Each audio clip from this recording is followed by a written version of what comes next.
Hi, everybody. All right. Was KD able to go today? Yeah, he practiced and questionable for tomorrow. We didn't do much, but he went through all the stuff that we did. Livingston and Matt Bryanston. Both questionable. Both went through some of practice. So again, we'll just see. Kind of past the point of worrying about getting aggravating with him, or that's still? No, I'm not past that point. I mean, he's got to go through an individual workout today and then tomorrow as well, shoot around, see how that goes. Not ready to say he's 100%. So as long as he's not 100%, we've got to be cautious and make the right decision. So we'll see how he feels tomorrow.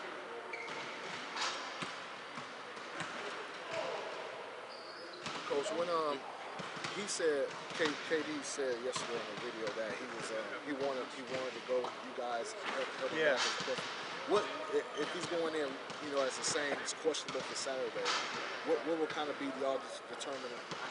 What will determine? 100% health. Okay. Yeah. I mean, look, if it was Game 7 of the finals, he'd play, right? Because we're not talking about anything that could, damage his career. But what we're talking about is something that, if potentially could get worse and knock him out for a few weeks, then it's not worth it. If it were Game 7 of the finals, you play him and you deal with, got all summer to rest. But, got to deal with the circumstances that we have.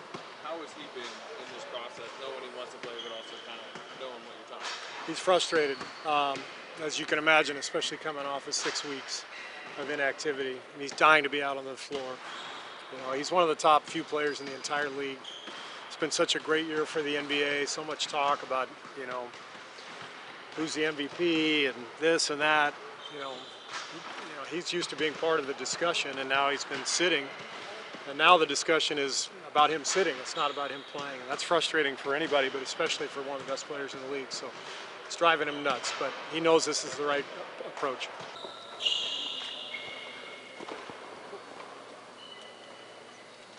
When you got full practice in today? Yeah. How'd you feel? Felt good. Felt good. We'll see how I feel in the morning. Steve kind of just talked about how this can, for a guy like you, can be a frustrating injury because you can, play, but you don't want to push it. Just how frustrating, particularly is a calf muscle strain like this when it's this minor? Well, I played the whole fourth quarter on it, and I felt like just getting off of it and waiting to the games, I'll be fine. But they had some experience with this before, so they didn't want to risk it and be injured and I'll be out for a long time. So I understand. I'm trying to look at the big picture, but definitely want to be out there. Where does it affect you? Is it more like pushing off? Yeah, just I'm good laterally. I'm good. I think just stopping and going. I think that's what probably most. You said I'm sorry, Ken.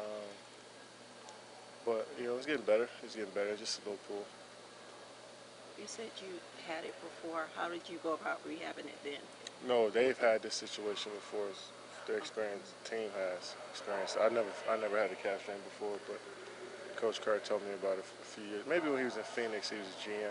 One of his players tried to play on a calf and re-injured it. So it's definitely unfortunate. He worked so hard to get back and play well the first game. But it's a part of the sport. So I just gotta push through. Aside from